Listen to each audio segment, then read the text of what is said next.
আসসালামু আলাইকুম আফুরা ভাইয়ারা কেমন আছো? আমি বেশ একটা ভালো নাই। কালকে ঈদ, তারপরে তোমাদের সামনে চলে আসলাম। বেশ একটা মানে গলাটা দেখো বাঙ্গা বাঙ্গা, কথা অত সুন্দর না।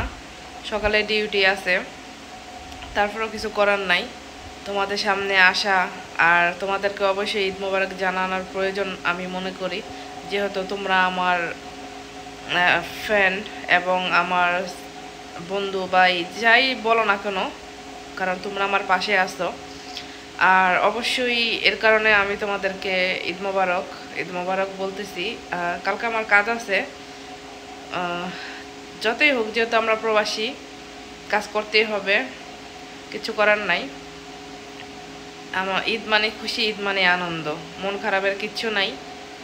আর তোমরা সবাই আমাকে একটু সাপোর্ট করবে। আমি আসলে আগের মতো ভিডিও করতে পারি না, দিন দিন জানি আমি কেমন হয়ে যাইতেছি, আমি নিজেও কইতে পারি না। আমার মানে কোনো কিছু ভালো লাগে না, কিসের ভিডিও কিসের কি, অনেকটা মানে অস্বস্তি বোধ মানে মনে করি। তারপরে দ্বিতীয় কথা হইছে, মানে শরীর চলেই না বলতে গেলে।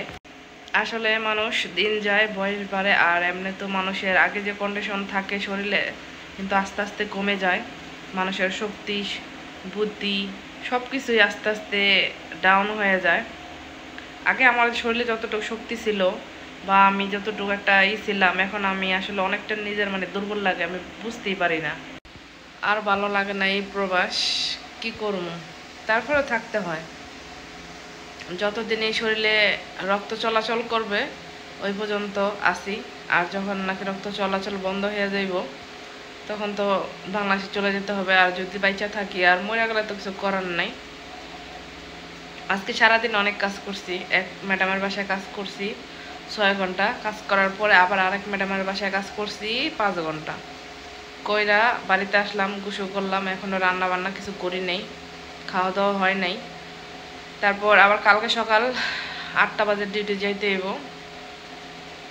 যদি না যাই ম্যাডাম মন খারাপ করব বা মানে একটু রাগ রাগ থাকবো। আর আমি চাই না এই দিন আমার উপর রাগ হয়ে থাক কেউ, ওইটা আমি চাই না। সবাই হাসি খুশি থাক, আমার দুঃখ আমার কাছেই থাক।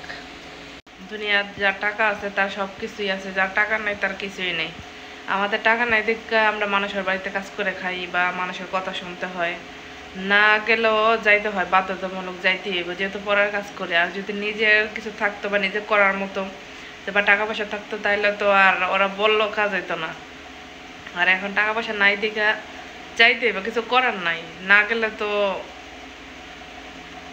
বাংলাদেশে চিন্তা করতে হইব, এখানে থাকি এটা চিন্তা করতে হবে, নিজের চলার চিন্তা করতে হইব, কারণ টাকা ছাড়া দুনিয়ায় কিছুই নেই।